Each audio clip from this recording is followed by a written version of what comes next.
Hey guys, the WalterFootball.com After the Dark Show for February 14th, 2025. Happy Valentine's Day, everyone.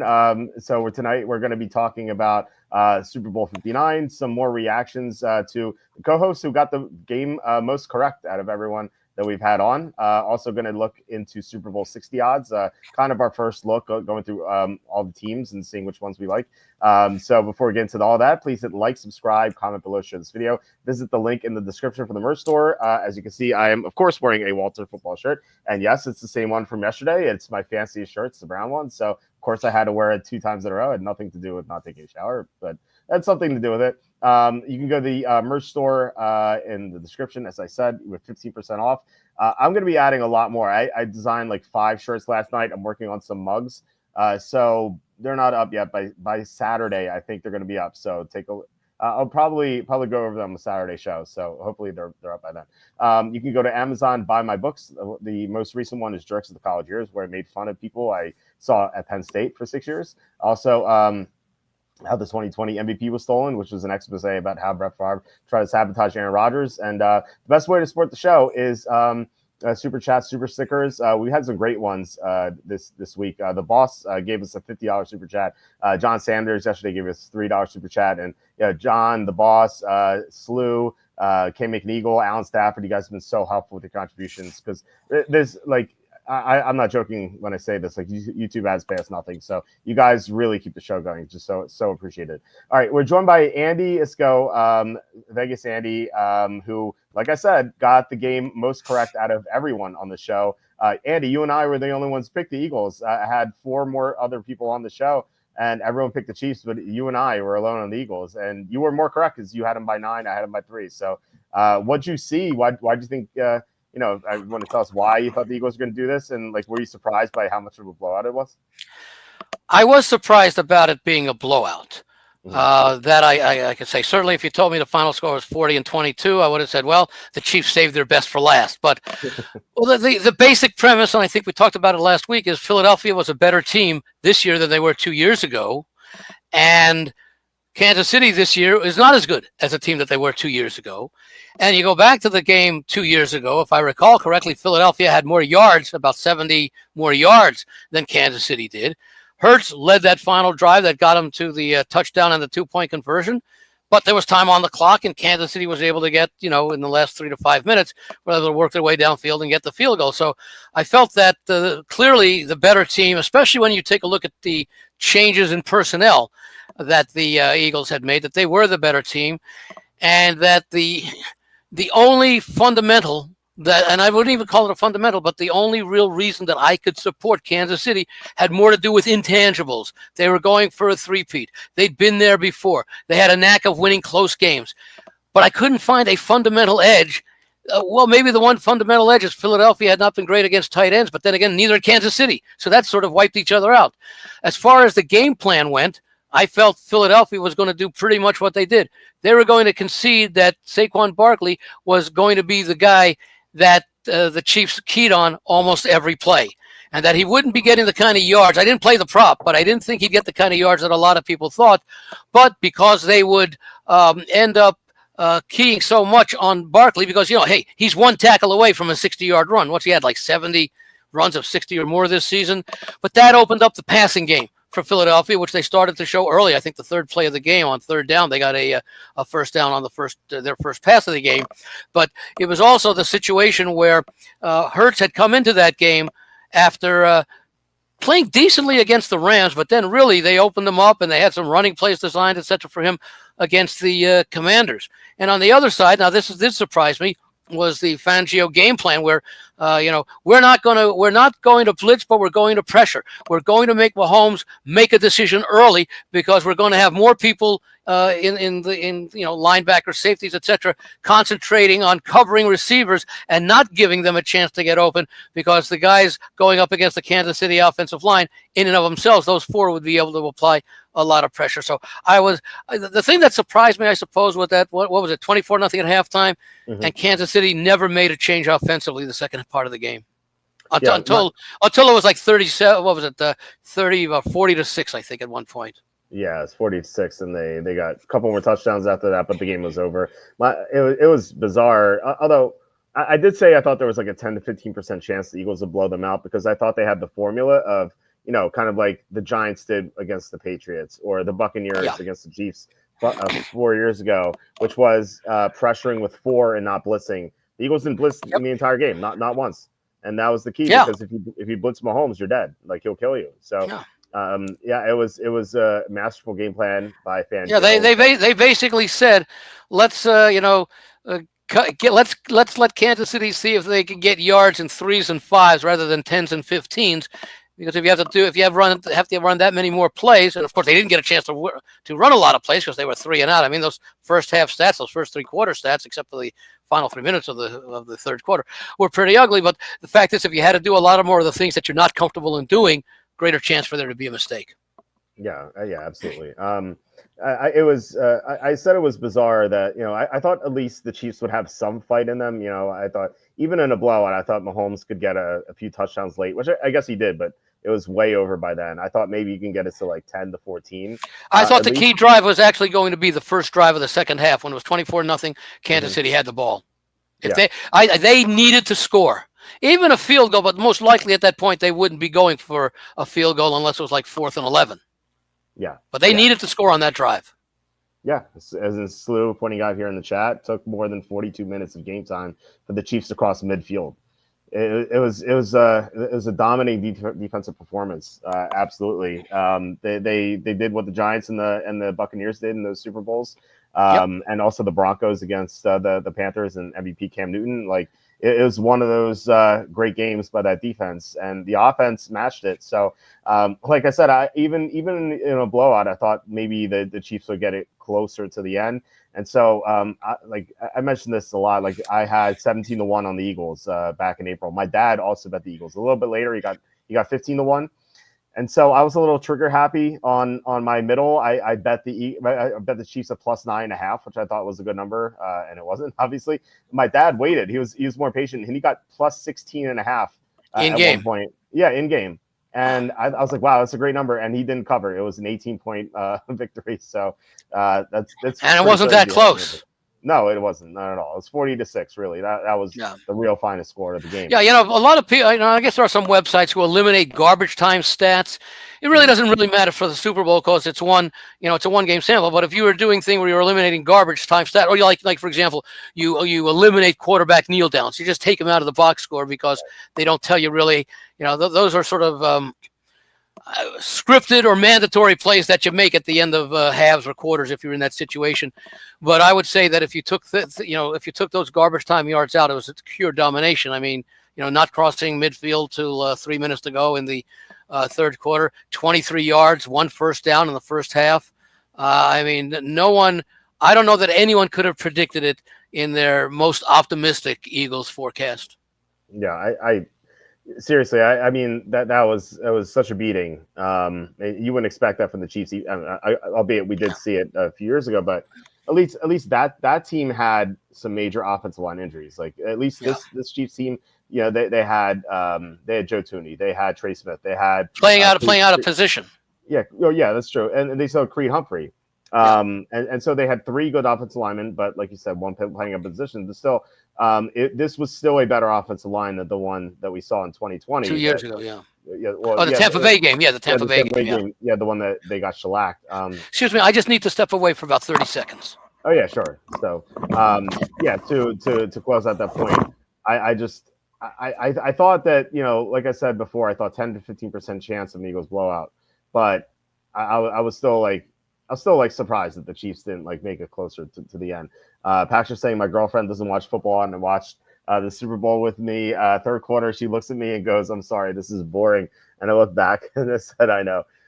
So I get that. I mean, it wasn't boring for me because I was trying to figure out live betting. I was looking at FanDuel nonstop and I was trying to figure out how to win more money. Okay, yeah, I was adjusting the live betting and stuff like that. I was one live bet I got wrong. I did get a same game parlay right at halftime. I bet when it was 27-0, I bet the Eagles to score 41 or more points at 10-1 at 10-1. And when they scored a touchdown, I was like, man, this is great. The line went down to +115. And I was like, yeah, I'm going to win this. And they kicked 2 field goals, and that was it. And then Chauncey Gardner had that pick six that was negated. Even like Although we TV, knew that was going to be negated as soon as he picked the ball up because of the yes, penalty flag. on But TV, yes, you're right about on TV. However, if you look at online, like CBS or whatever game tracker, the game tracker is going to be ahead of the TV because the TV's delayed by 2 seconds because of Janet Jackson. They no, I think because of the bookies needing to make their lines during timeouts. That's true. They'll use Janet Jackson as an excuse. That's a good she point. wasn't playing in the second quarter. Yeah, that's a good point. So anyway, it was 42. I guess it was 46 at the time, and 46 flashed on the screen for the Eagles. I'm like, oh, this is gonna be great. Like, what's gonna happen? And then I saw Chauncey Gardner make the pick six, but I'm like, wait, there was offside, and then CBS changed it back to 40. I'm like, come on. And so of course the Eagles don't score again after that. So that was unfortunate. I only bet like $100 on it or something. So it was even $50. So it wasn't like a big bet. It was just so disappointing. That was like the one disappointing thing about the Eagles is that they didn't score at the end, but they didn't have to. That was a problem with that. I mean, at that point, the clock was their friend. Mm-hmm. Yeah. At that point in the game, so they didn't need to. They, in fact, they were fortunate, I think, to get one of the field goals because that was when that was I think at the end of the third quarter when after I think Kansas City had scored and they held Philadelphia, and then Kansas City went for on fourth down. I think right around their own 40 or so, and they missed it. And I think that's when Philadelphia scored that. I think it was maybe it was the first. Yeah, it had to be the first field goal. I think in the second in the fourth quarter, the first field goal after the one that made it 34 to nothing. Yeah, it was definitely a beatdown. So. Yeah, I mean, where do you think these teams go from here? Do you think the Eagles can be competitive next year? I mean, obviously competitive, but do you think they can go back to the Super Bowl next year? Or like, what about the Chiefs? Like, what do you think they do? I'm more negative on the Chiefs. I think that they're starting to run their course. I think also the fact that they're going to face challenges within their division from the Chargers, who I figure to be improved with Harbaugh there a second year and more players that he brought in with. He really didn't take over a team with a lot, especially at receivers, and they had some nice ones like McCaffrey to McConkey rather to develop. And then I think the Broncos, because they already start with a good defense, they might be another team, especially with a veteran coach. Not going to say I'm going to expect that out of the Raiders, although I do like the Pete Carroll and Chip Kelly hirings, but they still don't have a quarterback to take advantage of that. But I think the Chiefs are just going to, they're another year older. That's three more extra games that they played than everybody who didn't make the playoffs. I do think the Eagles, but again, let's see what these teams look like starting the season, or certainly after the draft, and once the schedule comes out and all that, to see what these teams' paths are.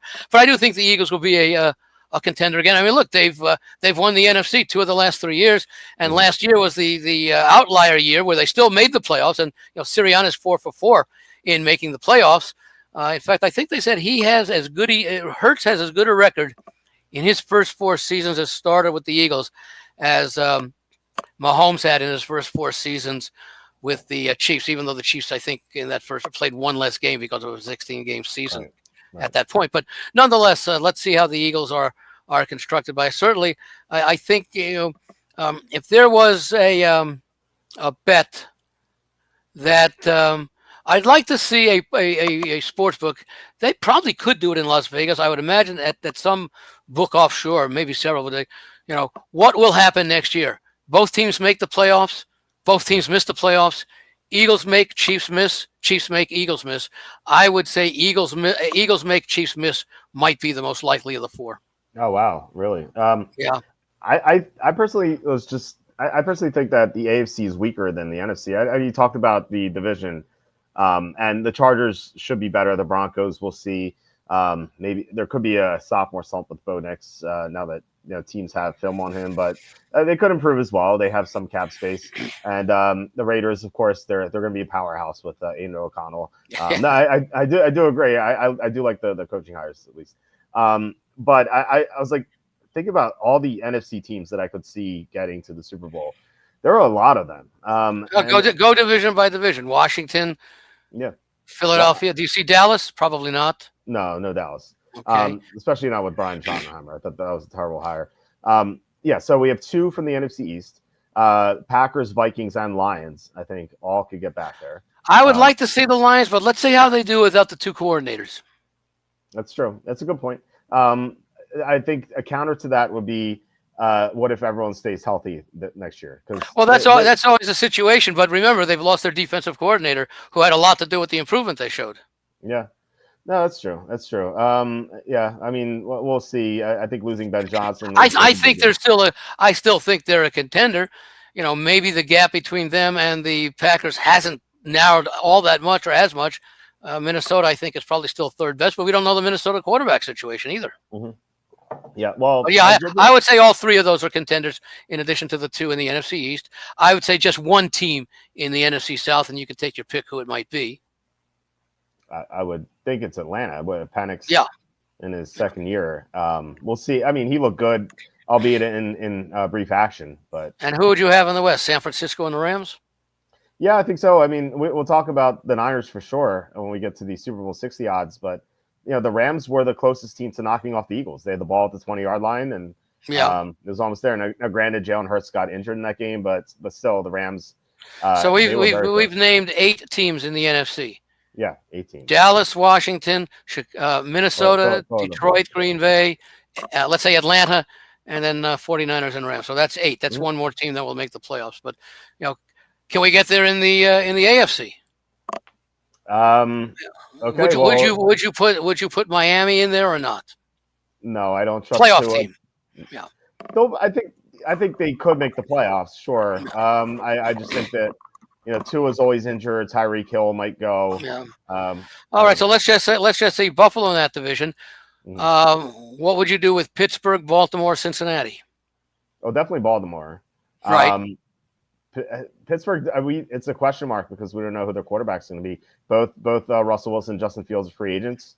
Yeah, I'm going to say Fields will stay. Wilson will be gone. Okay. There were some rumors today that the Steelers were trying to trade for Trevor Lawrence. I don't know if that's going to happen. Why? I don't know. I just saw it today. I was like, okay, that's strange. I don't know why Jackson. So let's give 2 teams. Let's say Baltimore and either Pittsburgh or Cincinnati. Okay, I'm pretty down on Cincinnati, but I mean, we'll see. I think both those teams are weak. Well, let's see what happens with their roster, and they pay some of the players that are looking to be paid. That's the issue. And they already got Pratt looking to be traded. Yeah, I think they're leading tackler. Yeah, the ownership doesn't want to pay the players. So like, how can you trust them to do that? You know. Yeah. So I think out of the AFC South, I would say only Houston. Maybe you could talk me into Jacksonville, maybe because they were in the divisional round 2 years ago. No, I don't like Richardson at all. No. Okay. And then in the AFC West, Chiefs obviously, and Denver. I'd have to put Denver and the Chargers in there. See, I could maybe the Chargers, but I feel like Denver is weaker than any team we mentioned in the AFC and the NFC, except for maybe Atlanta. You don't like their defense? I like the defense. I really I don't trust Bo Nix. I remember, Bo Nix has now had 2/3 of a season or so as starter, and he showed improvement. Yeah, and I'll trust Sean Payton, who was like the only one who had that high opinion of him. Now, admittedly, it's a rookie year, but there were a lot of rookies who did not have that kind of season this year. Yeah, I see him more how they thought of. I see him more as a Mac Jones than anything. That's the comp I kind of gave him coming out. You know, Mac Jones with mobility. So the other thing, remember, Nix came out with a lot of experience in college, and it was a major college too, Auburn and Oregon. Yeah, I think he holds the all-time record for most games played. Yeah, it's almost too much experience because he's already going to be 27. So like he just doesn't have the ceiling. I don't think that's why I compared him to Mac Jones. Because I thought Mac Jones had already peaked like coming out like in his rookie year. I thought Yeah, but for the most part, Alabama has not produced great NFL quarterbacks since like Joe Namath and Kenny Stabler. Yeah, that's true. If Tua had stayed healthy, is decent.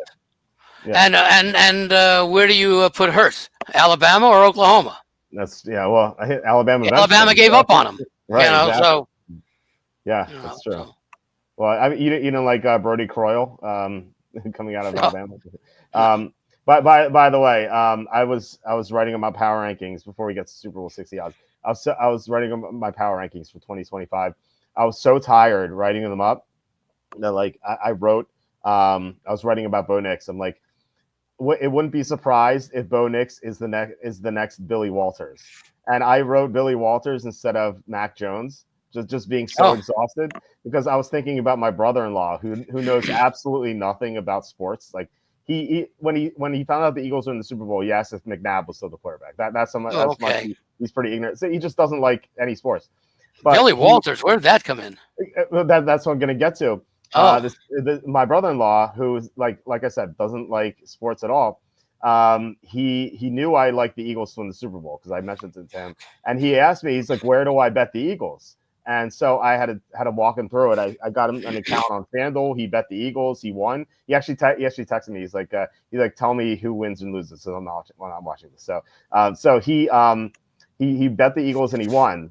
And then I get a text from him the next day. And it says, I bet the Lakers and I won. I'm like, what are you doing? Like, you don't even know anyone on these teams. Like now you're like a handicapper. This guy gets like 3 or 4 bets correct. And I tell my wife, I'm like, Jimmy's going to be the next Billy Walters here. He can't lose. Oh. And so that's what, like, I had Billy Walters. Billy was on the Eagles. Was he? Okay. Yeah. So I called Jimmy, my brother-in-law, the next Billy Walters. So that's why that was in my head. And so I wrote that just being exhausted, and I was like, "Oh man, I need to close my eyes for 20 seconds or 20 minutes." It was just so exhausted.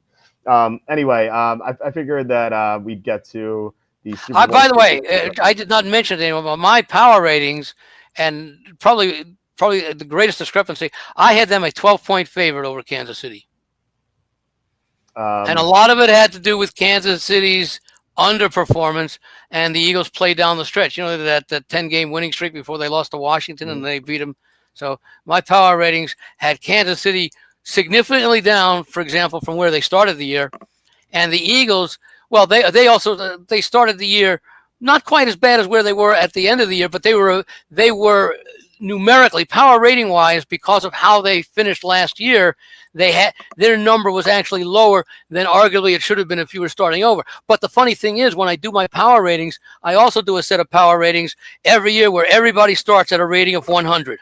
And by the end of the year, the Eagles had distanced themselves several weeks before from Kansas City as far as being more than a touchdown favorite, because Kansas City continued to be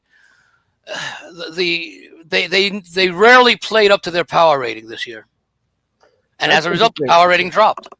That's interesting. You start every team at 100, like even like yes, your top projected team. I don't use it anything for the first 5 or 6 weeks. Oh, okay. I just say let's start everybody the same, and by 5 or 6 weeks in, because I also keep my historical power ratings, which are carried over with minor adjustments. Okay. And by the time we're about into mid to late October, there's not that much of a difference between using the historical power ratings and the ones that started everybody even. Okay, interesting. Yeah, that's pretty cool. Yeah, so that's you wouldn't hear that too often about someone having the Eagles. What'd you say, 10.5? Yeah, I think it's at 12. 12. 12. Okay. Yeah, that's pretty wild. So I mean, you were right. Like definitely. Yeah. And I mean, we talked about that on the show last week where I mentioned how the Chiefs just scraped by mediocre or bad teams all year. They only had a couple of games where they played tough teams, and they lost to the Bills in the regular season, and they beat the Niners by 10, but the Niners were down so many players in that game. It just felt, and the Ravens, of course, in week 1, but still, outside of those couple of games, like it was all like barely beating the Raiders, barely beating the Broncos, like needing luck everywhere, like barely beating. And also their pass defense over the last 4 games heading into the Super Bowl, the final 2 games of the regular season. Now they beat Pittsburgh handily, but they gave up over 200 rushing yards. And then, of course, the game against Denver was a meaningless game, but they still got run against. But the more important things were the 2 teams that they played in must-win games where your season's over. Houston and Buffalo, they gave up 104, I think 147 and 149. So that was a concern. I did expect them to have success against Philadelphia because a lot of people, a lot of teams maybe even, were looking at Philadelphia as much more one-dimensional than they actually had the talent to be. Yeah. I mean, Jalen Hurts came through. They played the run, like Yeah. you said. I was that was the most shocking thing in the Super Bowl to me was the Saquon Barkley didn't even hit 60 rushing yards. Like I get that the Chiefs played the run or keyed in. Like I thought that Barkley would at least hit one long run. If I remember correctly, I think the Eagles averaged just 3.5 yards per rush. Yeah. Yeah, Barkley couldn't get anything going. He did have some nice catches, but on the ground he didn't do anything. It was his worst statistical game. And Yeah, yet the Eagles 45 won. rushes for 135 yards. Excuse me, that's 3.0 yards per rush. Yeah, exactly. And actually on the yards per play, and a lot of it had to do with garbage time. See, if you look at the stats, Kansas City actually on a yards per play basis outgained the Eagles because of those garbage touchdowns at the end. For the game, let me see here. Kansas City had 275 yards. The Eagles had only 345. Okay. So they outgained them. But actually, as I mentioned before, in the game 2 years ago, Philadelphia also outgained the Chiefs by about 70 yards. Right. Yeah, I mean, yeah, there was some misleading stats at the end too. So, all right, let's get into the Super Bowl 60 odds. We mentioned the Eagles and Chiefs have been talking about them. They are the two favorites according to FanDuel, at least. Eagles are 6-1. Chiefs are plus 650. If you look at DraftKings, you get more favorable odds. You get Eagles plus 650, Chiefs 7-1. And then shortly after that, you get Ravens are plus 650, Bills plus 750, Lions 10-1, Niners 13-1, Packers 19-1, Bengals even 21-1. Are you looking at any of these teams at all, or like any of these top teams?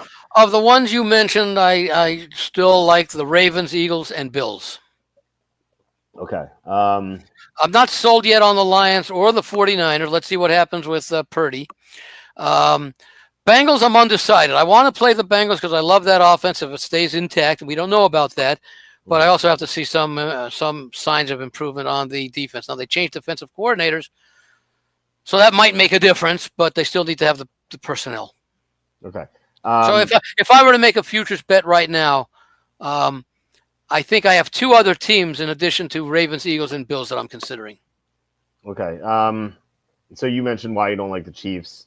I think the Bills are interesting. I keep comparing them to like the Milwaukee Bucks from a few years ago, where everyone kept betting on them earlier, and then they got tired of them, and they got Milwaukee fatigued, and then they won the 1 year that no one expected them to win. Yeah. Like maybe that's the Bills next year. I think also that was almost the Bills this year too. Yeah, I mean, it really could have been if the officials hadn't ruled a couple of calls in favor of the Chiefs. Yeah. The Bills need to get a receiver, though. That's definitely for sure. The Lions, I think, are interesting. Like I said, I think they could bounce back if they stay healthy. Just don't know about the two coordinators. Yeah. Also, Jared Goff. He's that was a very disappointing performance in the. That was his second really bad game of the season, wasn't it? He had another 4 or 5 interception game late, I think. It was that Houston Sunday night game where they actually ended up winning, but still they couldn't quite come back against Washington. I'd like to talk you into the 49ers. Now they're 13-1 here. They're 14-1 on DraftKings. I got them at 17-1 somewhere. I think it was, I can't remember where it was, but it's on the site. Three things about the Niners. First of all, they had so many injuries this year, and maybe that continues to be the case, but McCaffrey barely played. He played like 3 or 4 games. He wasn't even healthy when he played. So there's a good chance he bounces back, and some other guys do as well. They have the 7th most cap space in the NFL. So they'll be able to sign some guys. And Evan pointed this out to me on Tuesday. Let me reload this page. The Niners' schedule is the easiest I've seen in a long time. Now, I know things change, but we know some of these teams are going to be very bad. Like, just ignoring the divisional teams. They go at Browns, at Texans. Okay, at Texans can be tough. At Colts. Then they have at Saints, at Giants.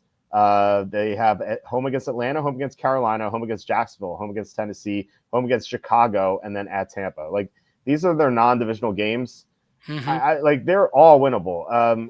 Even at Houston's probably we don't know. Well, we don't know how Tampa's going to be.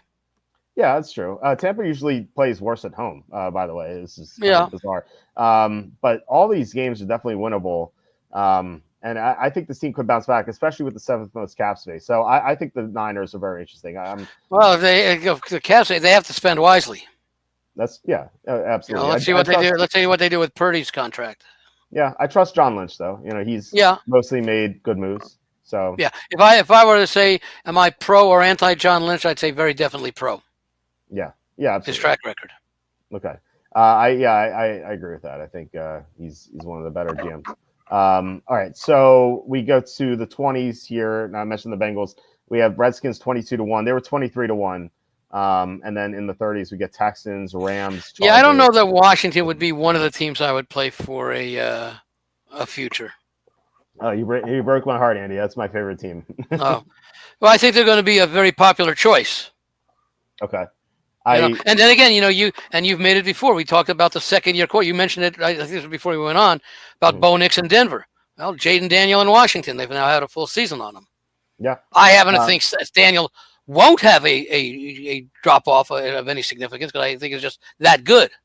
Yeah. But let's see what with opposing teams. Instead of last offseason not having to do much because it's a rookie quarterback and a team that didn't have a tremendous amount of talent over around them, for the most part going into the season, let's see what happens now when Washington is now a key game on everyone else's schedule. Yeah. 1 second. We'll get back to that. Slew with the 555 super chat. Thank you so much, Slew. He says DraftKings gave me a free $46 bonus bet on the Eli kick promo expires Sunday. Andy/Walt, any futures bet recommendations to expand into a nice return? I guess we'll get into that. Would you recommend if Slew here got a $46 bonus bet, what would you do with that? Would you bet a future, like a high future with good odds, or would you just bet in a normal game? Like, what would you do with this? Well, it depends how good of a bettor he is, because you can turn that $46 into quite a bit of money between now and the time that training camp starts. That's true. Yeah. So I think I got Eli as well. So I think I got that as that. When are they showing that? They gave that out on Monday. I think it was draft. I think it was FanDuel for me. Yeah. So they had a promo where you picked who would have the kick between Eli and Peyton. Yeah, right. I saw those commercials. Yeah, and I picked Eli because he was the younger brother, and I figured like he would be more feisty and like he'd want to beat his older brother. So that's the only reason why I picked Eli. Oh. And so that won. And I think I bet that on. I think I bet it on the Redskins to win the Super Bowl. Oh, okay. So that you had 22-1. Well, that's the kind of thing I would do with a $46 bonus bet. I would take the team that I like. I like the Rams. Interesting. Okay. Yeah. Well, and so that'd be the kind of team that I would bet in something like that. Okay. Maybe you can talk me into the Rams. I'll talk you into the Redskins. So, like, why do you like the Rams so much? Well, I like the improvement the defense showed. I like the fact that they developed a running game. I like Stafford. I think he's coming back. We haven't seen what's going to happen with Cooper Kupp, but he was apparently expendable, especially with Nakua taking over that role. And I like McVay. Yeah. The guy's been to a couple of Super Bowls? Yeah. Patriots lost to the Patriots, beat the Bengals, and held the Patriots down in that Super Bowl. Also, they couldn't do anything. He's a good coach. I'm not totally sold on San Francisco rebounding. Okay. Although I would think that if I were to say yes or no make the playoffs, I'd probably rank them ahead of Seattle. Okay, Arizona I don't think can have the kind of season this year. So I just like the Rams. I like McVay. I like the fact that they developed the running game during the course of the season. Let's just see what the roster looks like. Yeah, I like the Rams. I think, and by the way, and they won a playoff game on the road. Well, not technically on the road. It was a neutral site game against Minnesota, but that was an easy win for them. Yeah, I thought they matched up so well against Minnesota. Yeah. I love the Rams. We had a good playoff run. This is one game we got wrong. I love the Rams initially, and then by the time I saw the Chargers just lay an egg, and I thought the Rams might do the same thing because of the wildfires. Like they might be distracted. So that's why I backed off the Rams and went to the Vikings. But I originally loved that matchup for the Rams because the Vikings blitz more than any team in the NFL, and Matthew Stafford's one of the top quarterbacks against the blitz. I just thought that was just a phenomenal matchup. It was a good matchup, yeah. Yeah, he just exposed it so easily. And then, like I said earlier, they were the closest team to knock off the Eagles. In the playoffs, yeah, despite playing in the snow, which hurts them more than it hurt the Eagles because the Eagles had a better running game than them. So Well, of I course, think the Eagles at that time were protecting a lead for much of the second half. yeah, that's true. Yeah, when So the snow, I think because I remember, wasn't it the first game of that game, the first half of that game, it wasn't snowing or snowing very lightly, as I recall. yeah, it was very tilting because they predicted snow. They predicted a lot of snow, and then there was no snow at all. Yeah. And then like I live about 20 minutes away from the stadium. I went outside at halftime to walk my dogs, and like the snow was covering the ground. I was like, "Where is the snow? Why is it not at the stadium?" And then like, I got back in, and the third quarter started, and there was like snow all over the place. I'm like, "Okay, there it is." Yeah, Yeah, there you go. yeah. So no, I do think the Rams are a team that needs to play indoors more so than the other teams, unless they like really improve the running game. I think the running game's good. It's not amazing. It's not like what the Eagles had or Oh anything. no, but I think they showed great strides throughout the season with the running Yeah, game. I agree with That that. was that was a weakness of the offense coming into the season. Yeah, I thought I liked Kyron Williams last year in 2023. I mean, my concern with him was his durability because he'd always been so banged up, and like when he's been out, the Rams haven't been able to run the ball at all. But they Yeah. did get Blake Corum, who had some nice moments, albeit not too many, but still he looked okay as a backup for Williams. And Williams actually had a worse year last year than I thought that he did in 2023, but he still ran well. But like I said, I think the Rams are a team that needs to play indoors more so than other teams, just because their passing game is just so important to their success. No. But I do agree. But then again, if that running game continues to develop, let's say the first part of next season, well, then the passing game, then it's a more balanced team. Yeah. Than what we saw most of this year. Yeah, Parrot's asking, what do you make of the Stafford rumors? Is there? I haven't heard the rumors. Is there rumors he's going to retire or something? I haven't heard that. I know, like Andy said, Cooper Kupp's going to be gone. He looked washed up anyway. I don't think they're going to miss him at all. So they can get a better receiver than him for sure. All right, let me talk into Washington here. So yeah, you mentioned that there could be maybe a sophomore slump. John. Well, by the way, I do like Washington's defensive improvement. Another one during the season, and that's Dan Quinn again. Yes. Yeah, Dan Quinn, he's always can coach up the defense. John's saying Washington could be the Texans of last year, and that kind of goes to what you were saying about the sophomore slump for a quarterback. But we've seen second-year quarterbacks succeed as well. Russell Wilson won the Super Bowl in his second year. Carson Wentz was the MVP leader in 2020. Until he got injured. Yeah, until he got injured, exactly. So, and the Eagles ended up winning the Super Bowl. So we've had successful second-year quarterbacks as well. And I think Jaden Daniels is that sort of like cerebrally intact quarterback who like obviously super talented, but he's also like very great up here. So I think that he could have I think he could improve upon his rookie year. I think he's someone who could do that. This Redskins team, they have the third most cap space in the NFL. They have $75 million. I consider them to be the favorite to trade for Myles Garrett. The Cleveland needs to trade Garrett almost because I think they're like 39 million over the cap. And they know they're going to be terrible. Garrett already requested a trade. Like, we know he's going to be gone.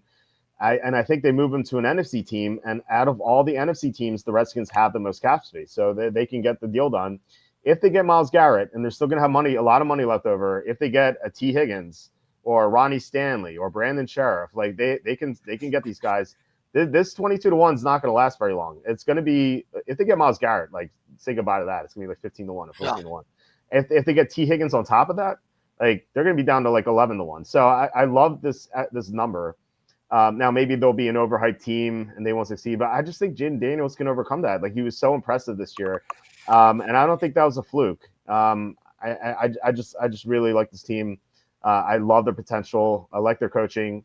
And Daniels, look, he took that team to the NFC Championship. It wasn't like the Jets. Remember when Mark Sanchez took them to the AFC Championship as a rookie? Like, that was not Sanchez. That was that great defense. Like, the Redskins, obviously they had a good defense, but it was mostly Jaden Daniels. It was Daniels' amazing performance against the Lions in the divisional round. Well, remember also they had all those games that they won on the final possession. It's kind of like the Vikings of 2022. Yes, except a lot of those games occurred when Daniels was injured. Remember, he had that rib injury and he wasn't quite himself. And like even in that Bears game where they won on the Hail Mary. Like you could say, okay, that easily should have gone the other way. Jandy Daniels was playing with the rib injury in that game. Like Yeah. even on the final play, I think the broadcaster was. I'm just saying that there's a natural tendency for teams that win an unusual percentage of those close games, and we'll see if it happens with Kansas City. Mm-hmm. It usually reverses the next year. Yeah, I mean, I agree with that. The old regression to the mean. Sure, I agree with that, except if that team gets so much better. Like if they get Garrett and Higgins and Stanley, like suddenly they're so much better, and so I don't think the regression to the mean applies because the mean is going to be even higher. Like maybe they even go 12-5 again next year, but it's going to be more dominating. Like they're going to win more games by more points. I think that's definitely possible. And like I said, that Hail Mary game, I think it was even Tony Romo who was on the broadcast. I think it was him. He even said that he would take out Jaden Daniels on that play in favor of Marcus Mariota because he didn't think that with the rib injury that Daniels could be able to throw it that far. Yeah, exactly. And so like this injury lingered for 5-6 weeks, and the Redskins really struggled through that stretch. If Daniels had remained healthy, like they would have won some games that they lost. Like I feel like they would have beaten Pittsburgh, for example. They lost by 1 point at home. No. I think it was at home. Anyway, they lost by 1 point. Like they could have beaten the Steelers if Daniels were healthy, and suddenly they would be 13-4 instead of 12-5. So I think this regression to me, which but you know what? All these teams, I think Pittsburgh had some injuries in that game too. If I recall. Yeah, they may have, but I mean, an injured quarterback is going to affect that more so than anything. I like your regression to the mean strategy. Like I love talking to you when we go to Vegas because like you point out. Yeah, I mean, by the way, I do like Washington. I haven't ruled them out as a Super Bowl team. Well, in fact, right now I think the only teams I mentioned in the NFC that I like the Rams and I like the Eagles. But I haven't decided on who the third team is. You know, would I choose to, who would I, I've got the Lions, the 49ers, and the Commanders are basically the other teams. I don't have the Vikings in there. Okay. I'm lukewarm about the Packers. I haven't looked at them that closely for next year. But no, I'm not dismissing Washington. I'm just saying right now, if I were to make a play today, I would not play Washington only because I want to see what they do with all that money they have. Yeah, I get that, but if they spend their money on those stud players, like you're not going to get that line too. So it's kind of a tough spot, right? Like, do you bet the line thinking they might do that, or do you wait and get a worse number? Well, that's the age-old question. If you bet early, you're betting with more risk as to what's going to happen, but at the same time, you're getting the best number that's likely going to be out there. Now, if Washington starts, 1-4. Maybe they get better than the 17 to 1 you said you had, or 20 to 1, whatever. 23. But then there's also more certainty about how good or bad the team is with the injuries. But right now, if there's in other words, I could make a case that the Commanders will go down in odds as the season approaches. But there are some teams that like the Rams might be a situation simply because we don't know the status of a few players, and I'd be banking on the fact that Stafford's going to be back. Mm-hmm. Yeah, I view it as buying GameStop at $5 or $4, which was the case in July of 2000. And we saw what happened with that. I think I'd rather be early than late personally. That has to do with like stocks and also teams. So the Redskins have been my biggest bet so far. Mm-hmm. Now maybe again, the trade-off is. The time in between when you make the bet and the number of events that could go right, could go wrong. Although most of the events that would affect the line would be either events that go wrong to Washington or events that, say, for example, go wrong to the other three teams in the division, which might make Washington more attractive to win that division. The later you wait, I would think the greater your confidence would be because you've already seen part of the season unfold if you make your bet, let's say, before Halloween. Right. Yeah. That's true. Although by then, I mean, what if they start 5-0 or 6-0? Like suddenly you're looking at 7-1 or 6-1, and there you go. Now you're waiting for the schedule to come out to see if that's a possibility. Yeah. Look, I mean, it's you can argue, you can bet it now or later. But like I said, I'd rather be early than late. But if you like the fundamentals, and you do, of Washington with that cap space, then there's no reason not to bet it right now because you're that confident about it. Yeah, I hopefully they don't bungle this $75 million. Yeah. It kind of reminds me of Trevor Lawrence heading into his second year where the Jaguars had $100 million to spend, and they did not spend it wisely. And I remember I took out a bet on the Jaguars at 100 to 1 to win the Super Bowl that year. Yeah. And they actually ended up going to the divisional round. I was able to hedge out of it, but I was pretty angry about their free agency moves. Like they spent like so much money on Christian Kirk, who was like a decent receiver, but not worth the money they gave Not a him. difference maker. Yeah. No, definitely not. He's like a okay number 2, good number 3. So anyway, let's get to. I know we have a stop time soon, but what are some of these longer odd teams that you like? Past 35. Oh, let's see. I could see Tampa Bay being a play. I'm showing them at 40 to 1. I don't know what you have them up there at. Okay, they're 34 to 1 Okay. on FanDuel and 35 to 1 on DraftKings. Yeah, I like that team. I think it's still a weak division. I'm not sold on Atlanta. Maybe Atlanta will be the team this year because not as many people are going to like them. If I'm looking at, well, I'm not sure I could find any team that I really like at 100 to 1 or 90 to 1 odds. I suppose Seattle is always a consideration. They're well coached. Geno Smith's going to be the starter again. They could get some help in the draft, and they're generally a pretty solid team. Good organization. The transition from Pete Carroll was seamless. The Dolphins. Don't know. I have to see what their roster looks like, but I still think that there's enough talent on that team. And again, you have to think New England is in a rebuilding season, and who knows anything about the Jets. So, maybe the Dolphins again will be the second best team in that division. Yeah, we'll see. I really don't trust Tua. But if you were to tell me Tua would stay healthy all year and they improve their offensive line, then I would definitely be on board with that team. I like Minnesota. I know you mentioned that you didn't like them very much. I think that. Well, I don't know the quarterback situation and McCarthy, or are they going to go with Darnold might not be there, and who would they get into? Maybe Kirk Cousins will go back there. Who knows? Yeah. I like the coach. Yeah, I love the coaching staff.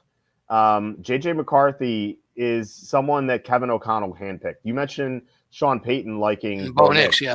Kevin O'Connell knows his quarterbacks, and I trust him. You saw what we did with Sam Darnold this year. I think that McCarthy, with some, not experienced, but he's watched on the sideline for a full season. I think he's going to be prepared to come in. And I don't want to listen. I'm not comparing it to Mahomes, but it was kind of like Mahomes heading into his second year. Yeah, where he learned a lot. He learned a lot the first year. Exactly. And McCarthy's going to be learning a lot from Kevin O'Connell and the rest of the coaching staff. So I'm sure he already has. Yeah, exactly. So I like him coming in. This is a team that's 14-3 last year. They didn't have Christian Darrisaw for half the season. They're going to get him back. And they have the 6th most cap space in the NFL because they have McCarthy in a rookie deal. And so I think they could do a lot this offseason to really strengthen the roster. And so the only problem you have there is they're in a division where you expect Detroit and Green Bay to be contenders once again. Yeah. We don't know about the Bears, but then we don't know about Ben Johnson and what his presence will help with Caleb Williams and what his absence will affect the Detroit offense. So, again, remember how this division got off to a very strong start this year with all those non-division wins. So that's the one thing with Minnesota, unless you think that the gap between Green Bay, Detroit, and Minnesota is not all that great from 1 to 3.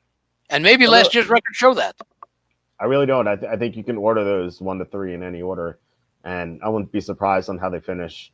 I think I'd put the Lions like a tiny bit above the Vikings, and I put the Vikings a tiny bit above the Packers.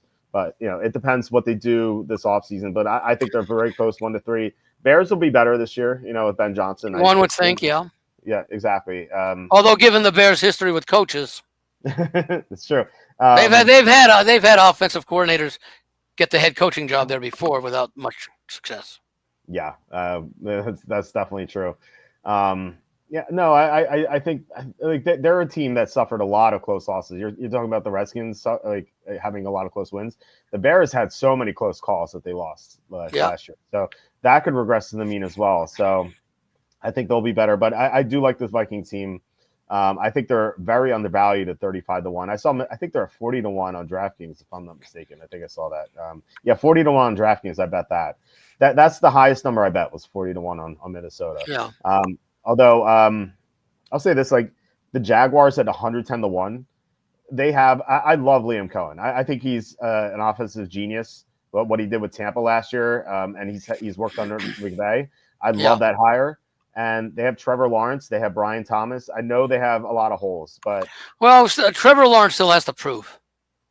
Yeah, 100%. But he in his third year, or no, his second year with his first year with Peterson, he had a great year. And then 2023, the second half of the season, he was injured. Like you can't really count that against him. Last year, I just feel like but then again, injuries become a concern. Yeah, I know. More so than with quarterbacks who have proven they're durable. Yeah, I said before 2023, he had never. I don't think he ever missed a game. I think in any level of football. So that was fairly new. So I don't know if that's. He really hadn't progressed all that much from his first season. From his second season, first season of Peterson, because like that was his pinnacle so far. I think Peterson was to blame for that. If you look at what happened in Philly, Carson Wentz regressed under Peterson. And I think Lawrence did the same. I think with Liam Cohen there, I think what he did with Baker Mayfield, he could also do with Trevor Lawrence. So I like 110-1. I think there's a decent chance to win the division. If you have a team that's 110-1 in the playoffs, that's a very easy hedge. So that's the highest I would go there, especially because they're 65-1 on FanDuel. They're 110-1 on DraftKings. Do you have the number out there in Vegas? What the Jaguars are? What I have for the Jaguars, 100-1 at Circa. Okay, so FanDuel. This is a few days before the Super Bowl. Okay, yeah. So FanDuel's the outlier there. 110-1, I think is pretty interesting. We did have a question on what about the Steelers if Aaron Rodgers goes there? I'm not going to back any team with Aaron Rodgers at 41. Personally, I don't know that that's necessarily an upgrade. Yeah, I think he's going to Tennessee, if anything. So, look, we have a hard stop time here at 10:30, so we have to get going here. Andy, love having you on the entire season. Thank you so much for. It's been a pleasure. Yeah, absolutely. I love talking football with you. I do it like all day. Yeah. So it's great. And you're going to be on occasionally during the off season, Yeah, I would think so. We'll take a look, for example, especially as we get closer to the draft. And once the schedule comes out, we'll probably have some more concrete thoughts. And I don't have you seen, I think I saw somewhere that there were some season win totals already out. Oh, I haven't seen any for the NFL. I thought I had heard somewhere, but I'm not sure how. They're probably very limited as far as what they would take, and they're based basically upon the fact that who everybody's going to play, and who they're going to play home and on the road. You just don't know the sequencing, which is very important.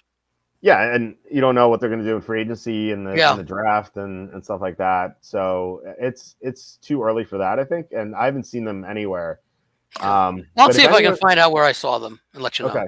Yeah, if anyone in the chat sees them, just let us know at least on Saturday. Well, that's when we'll be back here on the show with Tom, who is going to be very happy that the Chiefs lost. Tom is I think the person in the world who hates the Chiefs the most. So he's going to be thrilled that the Chiefs lost. So I can't wait to talk to him about that. Just that they brought on Bobby Slowick. They'll be exactly. Yeah, the Dolphins brought on Slowick to be the passing coordinator, even though he ran all the time. Anyway. So we'll be back on Saturday. Please hit like, subscribe, comment below, share this video, visit the link in the description for the merch store. Andy, do you want to plug your site? Nothing. There's nothing really going on there right now. Occasionally I'll throw a free selection up there during basketball season, but I'm basically going to take some time off for a little bit. I'm going to do my regular stuff, but just not doing much on the website. Okay. Yeah. Still check out thelogicalapproach.com. Occasionally there'll be some like Andy said, there'll be some stuff on there. But most importantly for the football season next year, and the content on here is great, and the newsletter is amazing that Andy sends out. So I definitely recommend that. All right, Andy, thank you so much once again, and thanks guys for watching and commenting, especially for Slew for the 555 super chat. I will be back on Saturday. I hope you guys have a great start to your weekend, and I'll talk to you then.